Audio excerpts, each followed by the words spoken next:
What's the basic differences? The basic difference is in the case of esterification or in the case of ester formation, there is no formation of HCl, but the same HCl can be generated. हमने ऐसे ही पढ़ रखा है कि ऊपर में 4 फिर 6 फिर 8 और ये मैक्सिमम जा सकती है 12 तक। तो सेरियम नीचे का एलिमेंट है, F ब्लॉक एलिमेंट है, तो यहाँ पे कोई लोअर पॉसिबिलिटी एग्जिस्ट नहीं करती। इसमें क्या है, थैलिक एनहाइड्राइड लिया और एल्कोहल लिया, थैलिक एनहाइड्राइड के साथ एल्कोहल, थैलिक एनहाइड्राइड के साथ फिनॉल ली।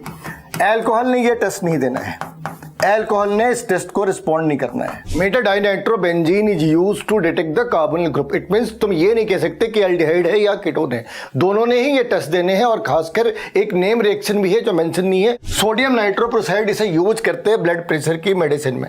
तुम डॉक्टर बनोगे तुम्हें पता चलेगा ब्लड प्रेशर लोअर डाउन करने के लिए इस वाली केमिकल को यूज करते हैं। जब तुम डॉक्टर बन जाओगे तो तुम्हें ऐसा पता चलेगा कि जो डायबिटीज के टेस्ट होते हैं उसमें भी इसका यूज करते हैं। मगर डायबिटीज के टेस्ट में इसका क्या यूज है?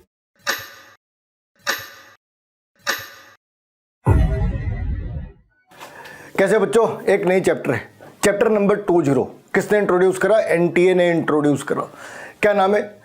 सॉल्ट एनालिसिस प्यार से कहते हैं लोग इसे, लेकिन एकेडमिक नेम क्या है इसकी? इसकी एकेडमिक नेम है principle related with organic practical chemistry, principles related with the practical chemistry. तो ये पार्ट है जिसके अंदर हमें काफ़ी सारी चीज़ों को पढ़ना है।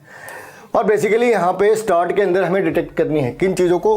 हाइड्रोक्सिल, कार्बोनिल और कार्बोक्सिल, कार्बोनिल, कार्बोक्सिल और हाइड्रोक्सिल। अब इसमें एक चीज़ समझ नहीं आती, मतलब जो चीज़ें क्लियर नहीं है कि इन्होंने यहाँ पे अल्कोहलिक और फिनॉल के टेस्ट के बारे में बात करी या उन टेस्ट के बारे में बात करी जो अल्कोहल देता है फिनॉल नहीं, या फिर वाइस वर्सा। तो यही सारी चीज़ें इन सब के साथ भी करनी है। आगे कुछ चीज़ों को सिंथेसाइज करना है। तो पहली पार्ट के अंदर हम चीज़ों को डिफ्रेंशिएट कर रहे हैं, वो टेस्ट फाइंड आउट कर रहे हैं जो OH को आइडेंटिफाई कर सकती है। लेकिन फिर हमें उन टेस्ट के बारे में बात करना है जो अल्कोहल को फिनॉल से डिफ्रेंशिएट करती हो। अगर हमें OH की बात करनी है, अगर हमने वो उन चीज़ों को फाइंड आउट करना है जो सिर्फ और सिर्फ OH को आइडेंटिफाई कर सकते हैं, कि आप हाँ ये कह सकते हैं कि now this compound contains OH group, so this can be done by sodium metal test. Problem क्या है वो देखते हैं। अगर तुमने अल्कोहल पकड़ी और सोडियम डाल दी तो ये एसिडिक हाइड्रोजन है, ये हाइड्रोजन एसिडिक है। तो इसने क्या करना है, इसने यहाँ पे सॉल्ट क्रिएट करना है, RONA plus half hydrogen. Phenol के साथ ऐसी चीज हो सकती है, क्या फिनॉल भी ऐसे रिएक्शन देता है? आंसर है बिल्कुल देता है। अगर फिनॉल की बात करें तो फिनॉल भी यहाँ पे ऐसे ही रिएक्शन दे रहा, फिनॉल भी यहाँ पे ऐसे ही रिएक्शन दे रहा, और इस जगह पे इसका नाम सोडियम फिनॉक्साइड है, इसे सोडियम फिनॉक्साइड कहते हैं, ये सोडियम फिनॉक्साइड के नाम से है।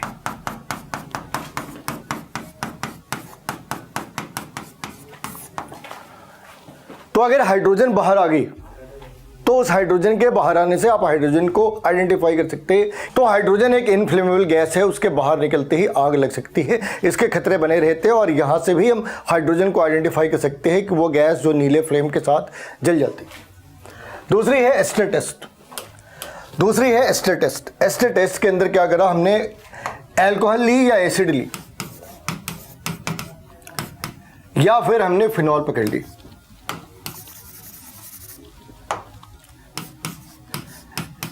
या तो अल्कोहल लगा ली या फिनॉल लगा ली। अगर हमने इसे एसिड के साथ रिएक्ट कराया तो इन दोनों ही केसेस में let it be R dash, तो ये RCOOR डैश, ये कंपाउंड इस तरीके से क्रिएट हो जाने हैं।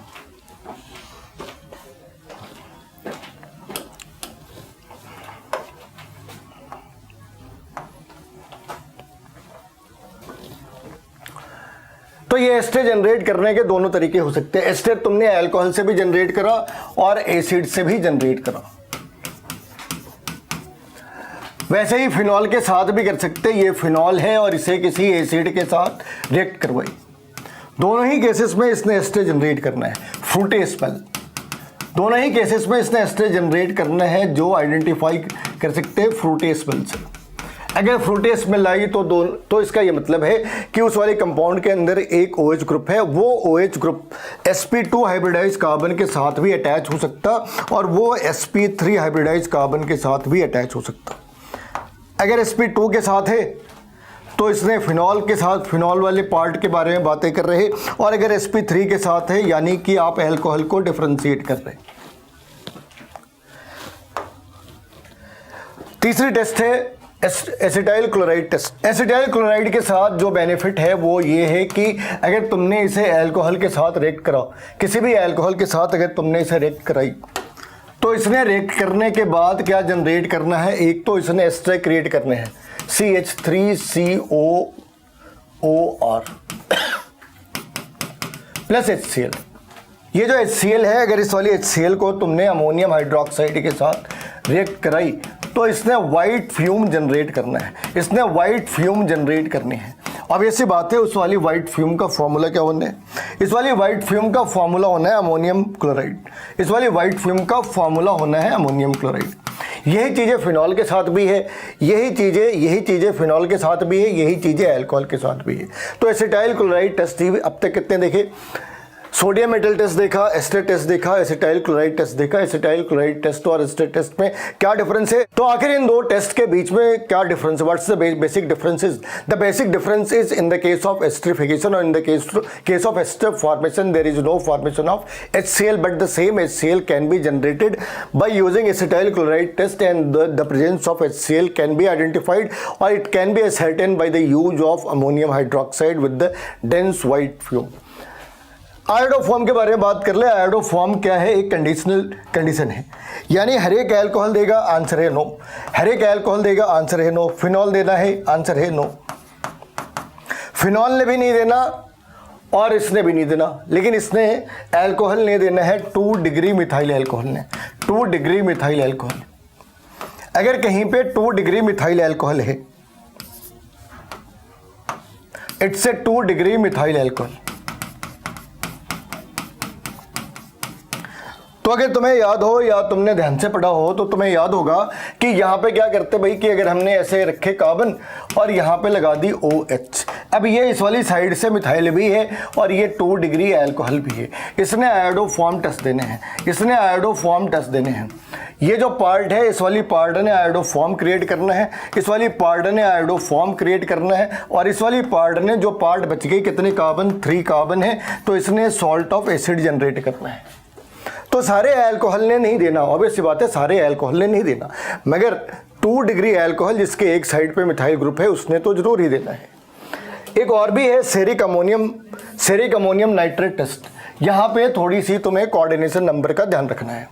कोऑर्डिनेशन नंबर का ध्यान क्यों रखना है, क्योंकि सेरियम नीचे के एलिमेंट है, हमने ऐसे भी पढ़ रखा है कि ऊपर में 4, फिर 6, फिर 8 और ये मैक्सिमम जा सकती है 12 तक। तो सेरियम नीचे का एलिमेंट है, F ब्लॉक एलिमेंट है, तो यहाँ पे कोई लोअर पॉसिबिलिटी एग्जिस्ट नहीं करती।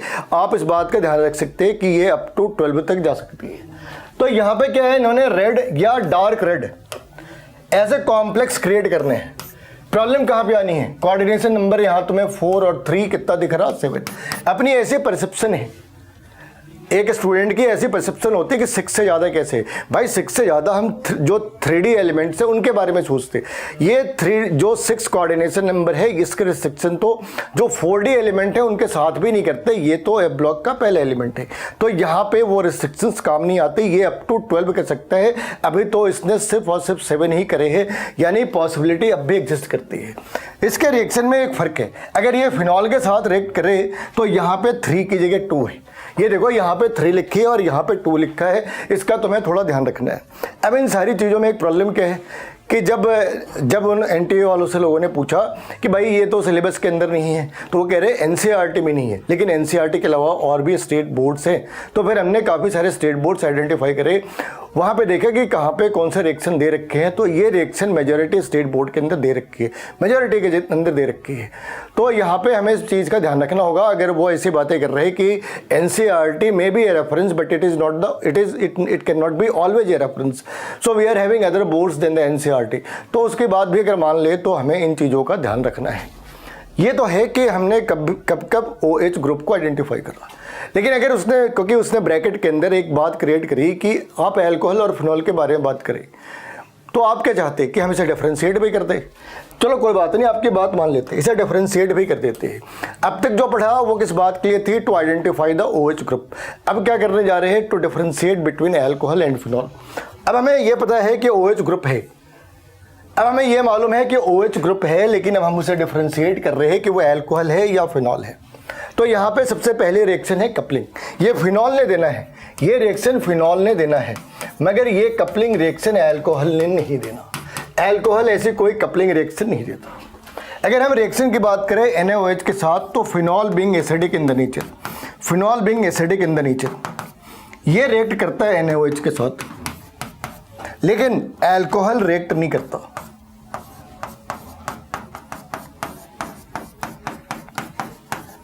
अल्कोहल की NaOH के साथ रिएक्शन नहीं है। ध्यान रखना, सोडियम के साथ रिएक्शन है, मगर अल्कोहल की रिएक्शन सोडियम हाइड्रोक्साइड के साथ नहीं है। फिनॉल की रिएक्शन दोनों के साथ है। Phenol can combine with both sodium as well as sodium hydroxide, but it's alcohol that combines with Na only, not with the NaOH, because alcohol is not so acidic where it can react with the base. यहाँ पे एक test और भी लिख सकते हैं जो लिखा नहीं है, लिटमस टेस्ट। अगर इसमें तुम फिनॉल की बात करो तो फिनॉल लिटमस टेस्ट को रिस्पॉन्ड करता है, लेकिन अल्कोहल पे कोई लिटमस टेस्ट को रिस्पॉन्ड नहीं करता। लेकिन अल्कोहल ने रिस्पॉन्ड नहीं करना लिटमस टेस्ट को। FeCl3 के साथ भी क्या है कि FeCl3 टेस्ट दो लोग देते हैं, फिनॉल भी देता और यही टेस्ट एसिड ने भी देना है, लेकिन अल्कोहल ने ये टेस्ट नहीं देना। अल्कोहल ने ये टेस्ट नहीं देना है। अगर फिनॉल ने ये टेस्ट दी तो उसने करा क्या होगा? तो आंसर बहुत ही सिंपल है, इमेजिनेटिव है। तुमने थोड़ी सी इमेजिनेशन करनी है, और वो इमेजिनेशन क्या है कि भाई यहाँ पे अगर तुमने FeCl3 लिखी तो होगा क्या? ये एसिडिक हाइड्रोजन है, इसने इस क्लोरीन को यहाँ से गायब कर दी। अगर इसने कुछ गायब करी तो इसे कुछ तो देना पड़ेगा, समझ रहे हो? लेना सिर्फ मनुष्य की प्रवृत्ति है, केमिकल के अंदर लेन देन चलता रहता। तो अगर इसने इसके क्लोरीन गायब करे तो बदले में इसने उसे क्या दिया? Fe के पास दो ऐसे तीन आ जाने हैं। अगर क्लोरीन गायब है तो यहाँ पे C6H5 आ जाने हैं, यानी उसने छोटा सा क्लोरीन इसका गायब करा और बदले में उसने इसे बड़े से C6H5 जैसे मॉलिक्यूल थमा दिए।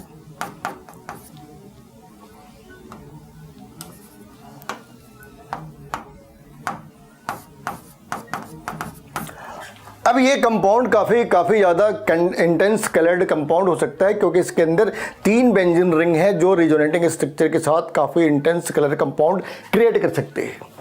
तो ये अपने 4 डिफरेंसेस हो गए, बेसिकली 4 डिफरेंसेस हो गए। एक डिफरेंस और भी है, फिनोप्थलीन टेस्ट कहते हैं इसे, फिनोप्थलीन टेस्ट कहते हैं। इसमें क्या है, थैलिक एनहाइड्राइड लिया और अल्कोहल लिया, थैलिक एनहाइड्राइड के साथ अल्कोहल, थैलिक एनहाइड्राइड के साथ फिनॉल ली।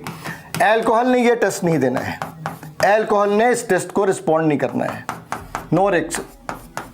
अल्कोहल ने इस टेस्ट को रिस्पॉन्ड नहीं करना है। तो यहाँ पे इन्होंने इसके साथ ये कंपाउंड क्रिएट, इसके साथ थैलिक एनहाइड्राइड के साथ फिनोप्थलीन क्रिएट करी, और ये भी एक इंटेंस कलर्ड कंपाउंड है। जब कभी 2 बेंजीन रिंग हो जाए या 3 हो जाए तो ये डाई बनाने का तरीका है। जो भी तुम डाई पढ़ते हो उस डाई के पीछे कॉन्सेप्ट ही यही होता है कि उसके अंदर जो कॉन्जुगेशन है उसे कितना एक्सटेंड कर सकते हैं। जितनी ज़्यादा एक्सटेंशन हो सकती है कॉन्जुगेशन की, वो होता है इंटेंस कलर्ड कंपाउंड होना है। तो ये तरीके थे OH ग्रुप को आइडेंटिफाई करने के। This part is not in the NCERT, this part is not in the NCERT, but this has been mentioned in the several state board. So just as a precautionary step we are going to discuss this part. This is known as Victor Meyer test. This is known as Victor Meyer test, and in that case you need to write the sequence of the reagent। इसमें है क्या, इस वाली test के अंदर क्या है? इस वाली टेस्ट के अंदर हमने ये देखना है कि RBC टेस्ट कहते हैं इसे, रेड ब्लड सेल्स। मतलब रेड ब्लड सेल, तो इसे याद रखने का तरीका है, RBC टेस्ट कहते हैं रेड, ब्लू और कलरलेस, रेड, ब्लू और कलरलेस। अब इसमें सवाल कहाँ पे बनते हैं? सवाल बनते हैं पहले कि रेड किसने जनरेट करा, ब्लू किसने जनरेट करी, कलरलेस किसने जनरेट करा। तो ये 1 डिग्री, 2 डिग्री, 3 डिग्री। अगले स्टेप के ऊपर ये सवाल हो सकता है कि जो रेड कलर बन रही है उसका फॉर्मूला क्या है? तो उसका फॉर्मूला है ये। अगले सवाल के अंदर हो सकता है उसका नाम क्या है, नाइट्रोलिक एसिड। तो जो ब्लू कलर है उसका नाम क्या है, सूडो नाइट्रोलिक एसिड। फॉर्मूला क्या है, ये फॉर्मूले। तो अभी हमें इन बातों को देखना है। एक सवाल और भी हो सकते हैं कि विक्टर-मेयर टेस्ट के अंदर जो रिएजेंट के सीक्वेंस है वो कैसे। 4 ऑप्शन लगा दिए, उसने कह दिया कि सीक्वेंस आपने आइडेंटिफाई करनी है। बहुत सारे बच्चे उसी सीक्वेंस के अंदर ट्रैप में आ जाते हैं। तो यहाँ पे तुम्हें सीक्वेंस का ध्यान रखना है। सबसे पहले रिएजेंट है फास्फोरस प्लस आयोडीन, दूसरी रिएजेंट है AgNO2 और तीसरी रिएजेंट है HNO2। तीसरी रिएजेंट है HNO2। तो यहाँ पे हमें नाइट्रस एसिड यूज करना है, यहाँ पे हमें नाइट्रस एसिड यूज करना है, ना कि नाइट्रिक एसिड। हर जगह नाइट्रस एसिड यूज करना है, ना कि नाइट्रिक एसिड। तो P+I2, फिर AgNO2 और फिर HNO2। कहीं भी 3 नहीं है, ना यहाँ पे और ना ही इस वाली जगह पे, ना यहाँ पे है और ना ही इस वाली जगह पे है। तो तुम्हें इस चीज़ का ध्यान रखना है, तुम्हें इस चीज़ का ध्यान रखना है। ये इस कंपाउंड ने अल्कली के साथ मिलकर, इस कंपाउंड ने अल्कली के साथ मिलकर रेड कलर जनरेट करे है। यहाँ तक क्या इसकी कलर बहुत रेड हो ऐसा नहीं है, लेकिन जब तुमने इसमें रेड डाली तो एसिड प्लस बेस उसने एक सॉल्ट बनाया जो रेड कलर की है, सूडो नाइट्रोलिक एसिड। और इसमें बेसिकली क्या फर्क है, यहाँ पे एक ही CH3 है, इस वाली केस में 2 CH3 है। और ऑब्वियस सी बात है यहाँ पे कार्बन नाइट्रोजन के बीच सिंगल बॉन्ड है, यहाँ पे कार्बन नाइट्रोजन के बीच एक डबल बॉन्ड है। तो ये कुछ ऑक्जाइम जैसा है, मगर ये कुछ ऑक्जाइम जैसा नहीं है।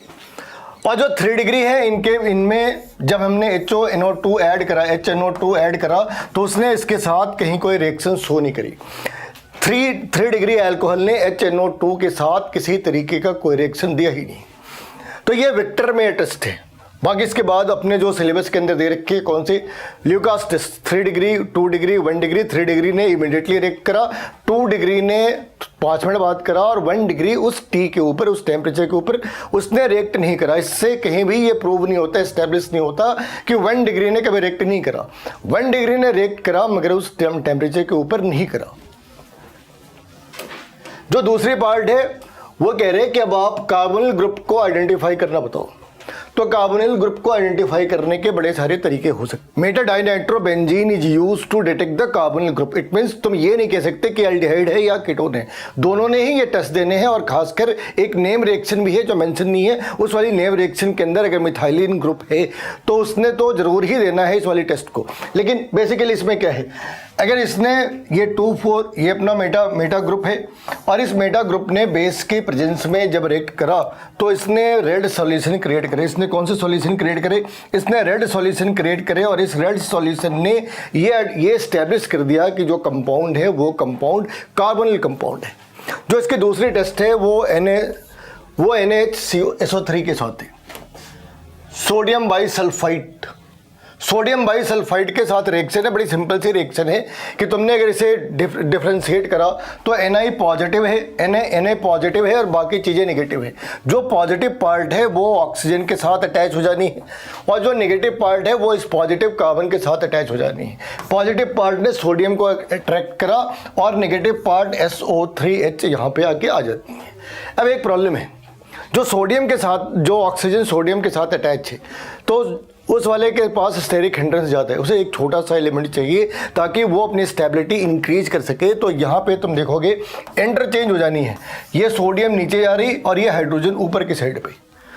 तो ये दोनों ही एल्डिहाइड और कीटोन दोनों ने ही सॉल्युबल कॉम्प्लेक्स बनाए, सॉल्युबल सॉल्ट बनाए, सॉल्युबल कॉम्प्लेक्स बनाए। ये दोनों के दोनों ही सॉल्युबल हैं। अगर हमने सोडियम बाइसल्फाइड की रिएक्शन ली, कार्बोनिल ग्रुप के साथ रखा तो वहाँ पे एक क्लियर सॉल्यूशन मिल जाना है जो इस बात को इंडिकेट करता कि इस वाले कंपाउंड में कार्बोनिल ग्रुप है। एक बार फिर से ये नहीं कह सकते कि वो एल्डिहाइड है या कीटोन है, मगर है तो कार्बोनिल ग्रुप। जो नेक्स्ट पार्ट है वो है सोडियम नाइट्रोप्रोसाइड। सोडियम नाइट्रोप्रोसाइड इसे यूज करते हैं ब्लड प्रेशर की मेडिसिन में। तुम डॉक्टर बनोगे तुम्हें पता चलेगा ब्लड प्रेशर लोअर डाउन करने के लिए इस वाली केमिकल को यूज करते हैं। तो यहाँ पे अगर तुमने इसको बेसिक मीडियम में यूज करा तो इसने रेड सॉल्यूशन क्रिएट करने हैं, ये है रेड सॉल्यूशन, ये है वो रेड सॉल्यूशन। और बेसिकली यहाँ पे एक ऑक्जाइम फॉर्मेशन भी तुम्हें दिख रहा। तो यहाँ पे सवाल कितने हो सकते हैं। पहले तो नाइट्रोप्रोसाइड का जो नाइट्रोप्रोसाइड की जो करेक्ट फॉर्मूला है, ये उसका करेक्ट फॉर्मूला है। जो कलर है रेड कलर है उसके फॉर्मूले, ये रेड कलर का फॉर्मूला है। इसमें बाई प्रोडक्ट क्या बनते हैं, तो ऑक्जाइम बाई प्रोडक्ट बनते हैं। वो तुमसे पूछ सकते हैं कि इनमें से कौन से रिएक्शन के अंदर ऑक्जाइम बन सकता है, तो सोडियम नाइट्रोप्रोसाइड के ऊपर लोगों को शक नहीं होता, मगर इसके अंदर भी ऑक्जाइम क्रिएट हो रहे हैं। ये ऑक्जाइम का फॉर्मूला है।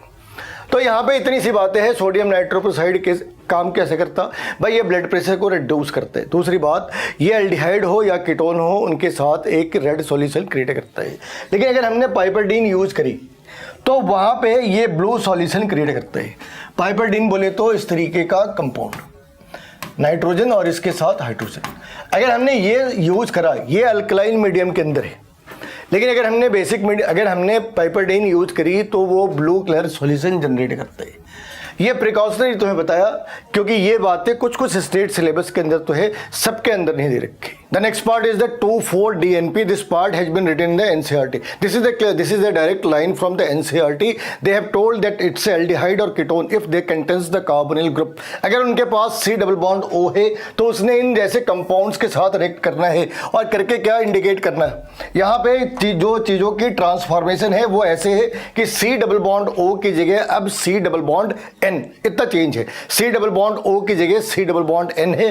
फिर ऑक्सीजन का क्या हुआ और हाइड्रोजन के क्या हुए, वो वाटर के फॉर्म में बाहर आ गए। तो मैं कई बार बता रखा है कि ऑर्गेनिक के अंदर या तो पानी डाल दो या फिर पानी बाहर निकाल दो, इधर भी ऐसा ही चलता।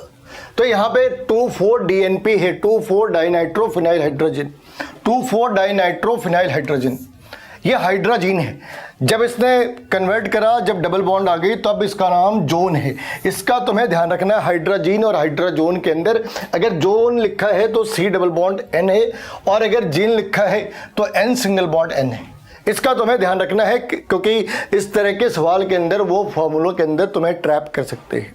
बाकी चीज़ें बड़ी आसान सी है कि यहाँ से ये चीज़ें बाहर हो गई और जो बचा उसने एक कंपाउंड क्रिएट कर रखी है, ऑरेंज या येलो प्रेसिपिटेट।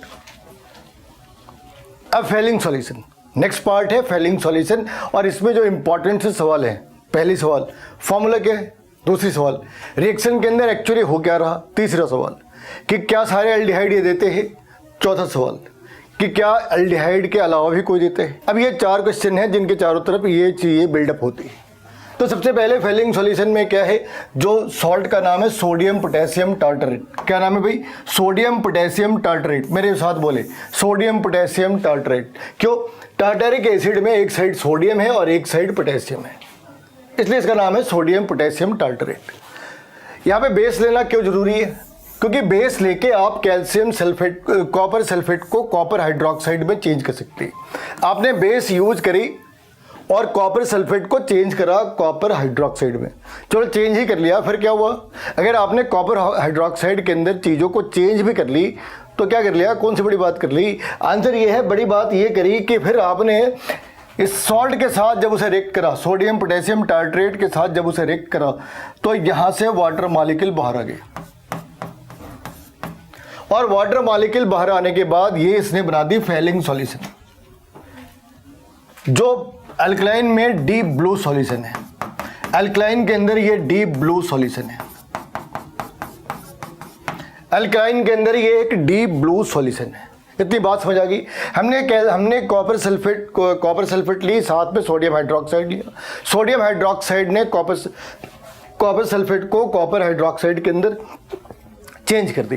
कॉपर हाइड्रोक्साइड ने सोडियम पोटेशियम टार्टरेट के साथ रिएक्ट करा, सोडियम पोटेशियम टार्टरेट के साथ रिएक्ट करा और उसने ये अपनी कंपाउंड क्रिएट कर दी। अब आते हैं उस वापस रिएक्शन के ऊपर कि भाई इन सारी चीज़ों में हुआ क्या। जब तुमने इसे एल्डिहाइड के साथ रिएक्ट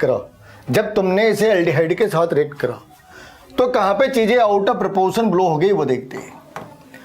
जब तुमने इसे रिएक्ट करा तो ये खुद ऑक्सीडाइज हो जाते हैं, और इसने ऑक्सीडाइज होकर सॉल्ट ऑफ एसिड क्रिएट कर दी।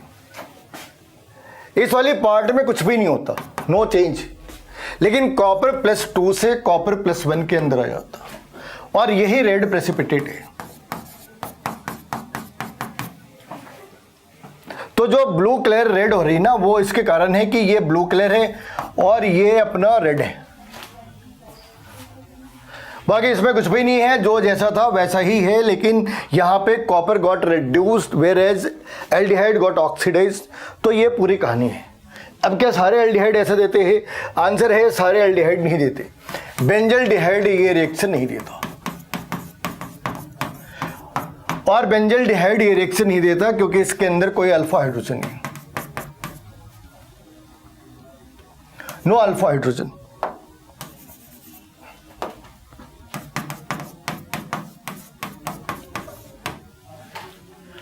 और क्या कोई ऐसा कीटोन है जो देता है? आंसर नहीं है। फिर एक सवाल और भी जनरेट होता है, क्या एल्डिहाइड के बाद भी कोई रिएक्शन करता है, कोई से रिस्पॉन्ड करता है? Aldehyde except the aldehyde in either chemical compound is there that can respond to this in the positive way. Answer is it's a formic acid. It's a formic acid. तुम्हें इस चीज का ध्यान रखना है, ये फॉर्मिक एसिड है जो फेलिंग सॉल्यूशन को रिस्पॉन्ड करते हैं पॉजिटिव। जब तुम डॉक्टर बन जाओगे तो तुम्हें ऐसा पता चलेगा कि जो डायबिटीज के टेस्ट होते हैं उसमें भी इसका यूज करते हैं। मगर डायबिटीज के टेस्ट में इसका क्या यूज है? डायबिटीज के टेस्ट में इसका यूज ये है कि अगर हमने यूरिन को फेलिंग सॉल्यूशन के साथ रिएक्ट करा, फेलिंग सॉल्यूशन के साथ अगर यूरिन को रिएक्ट करा और उसने पॉजिटिव रिस्पॉन्ड करी, यानी कि यूरिन के अंदर ग्लूकोज है, ग्लूकोज है मतलब एल्डिहाइड है, और अगर एल्डिहाइड है तो वो उसे रिस्पॉन्ड करेगा और इससे मालूम होता है कि बंदे को डायबिटीज की प्रॉब्लम है। तो ये फेलिंग सॉल्यूशन है। इसके साथ ये सबसे इंपॉर्टेंट मीन्स इनके बारे में एनसीईआरटी ने ज़्यादा डिस्कस नहीं करी, लेकिन ये चीज़ें हैं सिप्स रिएक्शन। तो सिप्स रिएक्शन के साथ क्या करना है? यहाँ पे एक सिप्स बेस है, स्टार्ट के अंदर ये सिप्स बेस है, इतना बड़ा सा ये सिप्स बेस है। इसने एल्डिहाइड के साथ रिएक्ट करा, तो बेसिकली जो इसके रिएक्शन है एल्डिहाइड के साथ, वो रिएक्शन में तुम इस चीज को नोटिस करोगे कि ये कार्बन का सेंटर पॉजिटिव है, ये ऑक्सीजन का नेगेटिव है। पॉजिटिव और नेगेटिव वाले फॉर्मेट के अंदर इसे चेंज करना है। जो मोटी सी बात तुम्हें याद रखनी है, यहाँ पे जो सिंगल बॉन्ड है वो इस वाली पार्ट में डबल बॉन्ड हो जाना है, जो यहाँ पे सिंगल है वो इस वाली पार्ट पे डबल बॉन्ड हो जाना है, और यही डबल बॉन्ड एक बारी इस वाली जंक्शन के पास भी आना है। इस कार्बन के पास भी एक डबल बॉन्ड है।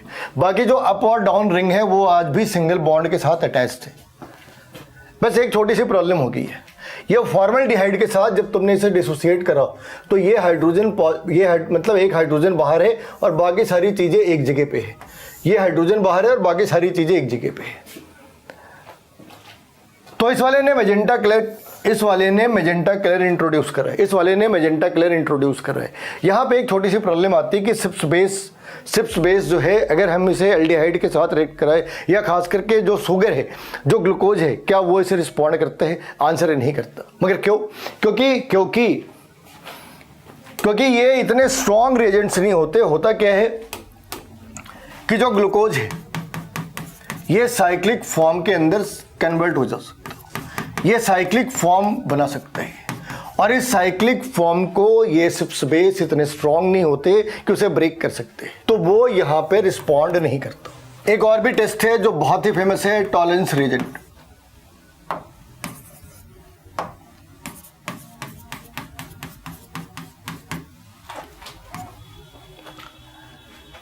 ये नाम तो तुमने सुना होगा, टॉलरेंस रिएजेंट। तो टॉलरेंस रिएजेंट की पूरी कहानी क्या है कि अपने पास Ag2O कंपाउंड है जिसे हम एल्डिहाइड के साथ रिएक्ट करा रहे हैं, एल्डिहाइड के साथ रिएक्ट कराई, और ये खुद को कन्वर्ट करता है Ag के अंदर, और ये सिल्वर, और इसने ये खुद को डिपॉजिट करता व्हाइट सिल्वर कंपाउंड, इसने खुद को डिपॉजिट करो। तो ये एल्डिहाइड टेस्ट देते हैं, कीटोन ऐसे टेस्ट को नहीं रिस्पॉन्ड करता, कीटोन ऐसे टेस्ट को रिस्पॉन्ड नहीं करता। लेकिन क्या सारे कीटोन ऐसा नहीं करते? क्योंकि जो अल्फा हाइड्रोक्सी कीटोन है वो इसे रिस्पॉन्ड करते हैं। अल्फा हाइड्रोक्सी कीटोन इसे रिस्पॉन्ड करते हैं। सारे कीटोन नहीं करते, बट अल्फा हाइड्रोक्सी कीटोन इसे रिस्पॉन्ड करते हैं। साथ ही पायरुविक एसिड को कीटोन तो नहीं कह सकते, मगर ये जरूर कह सकते हैं कि जो अल्फा कीटो एसिड्स ये भी रिस्पॉन्ड करते हैं। अल्फा कीटो एसिड ये भी इसे रिस्पॉन्ड करते हैं। तो टॉलरेंस टेस्ट में बेसिकली क्या कर रहे हैं कि अमोनिकल सिल्वर क्लोराइड सॉल्यूशन ले रहे हैं जिसने एक्चुअली Ag2O फॉर्म करा, और एक्चुअल रिएक्शन के अंदर Ag2O got converted into Ag। तो Ag2O की रिडक्शन हो जाती है, और ये मोरल ऑफ द स्टोरी है। इस वाली केस में Ag ने रिड्यूस करा, और ये जो पार्ट है RCHO इसने खुद को ऑक्सीडाइज करा। तो यहाँ भी वैसी ही कहानी है जैसे पिछले टेस्ट के अंदर थी।